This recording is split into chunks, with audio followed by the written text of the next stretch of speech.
लड़के की गर्लफ्रेंड अंगूठे के आकार की हो गई, जिसे आसानी से कुछ चावल के दानों से खिलाया जा सकता था। अचानक उसका सहपाठी प्रकट हुआ और उसने जल्दी से लड़की को अपनी जेब में डाल लिया और उसे घर ले गया। उसने उसे एक कटोरी गर्म दूध दिया और नहाने के लिए कहा। लड़की आखिरकार ठीक हो गई। लड़के ने एक छोटा डिब्बा निकाला, एक नरम तौलिया बिछाया जिसे बिस्तर के रूप में इस्तेमाल किया जा सके। लड़की खुशी से लेट गई, कहने लगी कि उसे भूख लगी है। लड़का उसके लिए खाने की प्लेट लाया।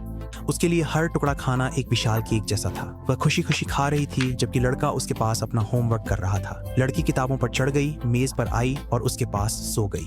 उसने धीरे से अपनी उंगलियों से उसे छुआ और उसे इतना प्यारा देखकर उसका दिल जोर से धड़कने लगा। अगले दिन स्कूल जाने से पहले उसने उसे अच्छी तरह छिपने और किसी को न दिखने के लिए कहा, लेकिन जैसे ही वह गया उसकी माँ सफाई करने आई। लड़की खिड़की के पीछे छिप गई। जब उसकी माँ ने सफाई खत्म की तो उसने खिड़की बंद कर दी। लड़की अंदर नहीं आ सकी और ठंड से कांपने लगी। जब लड़का वापस आया तो उसने उसे गायब पाया। उसने चिंतित होकर खोजा जब तक कि उसने खिड़की के बाहर दस्तक सुनी। फिर जल्दी से उसे अंदर आने दिया। बेहतर संवाद के लिए उसने उसे एक मोबाइल फोन दिया। उसे नहीं पता था कि यह कार्य बाद में उसकी जान बचाएगा। लड़की के पास साफ कपड़े नहीं थे, इसलिए लड़के ने खुद उसके लिए एक ड्रेस बनाई, लेकिन वह बहुत छोटी थी और लड़की उसमें फिट नहीं हो सकी।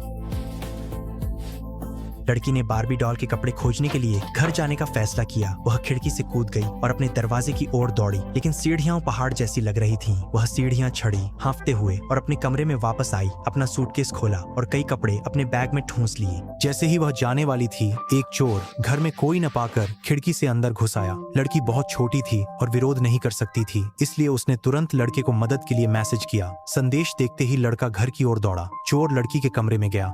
उसने खुद को बार्बी डॉल के रूप में छुपा लिया, लेकिन चोर को शक बना रहा। ठीक समय पर चोर का फोन बज उठा। उसके साथी ने उसे दरवाजा खोलने को कहा तो वह नीचे चला गया। दोनों ऊपर जाने ही वाले थे कि लड़का लगातार डायल करता रहा।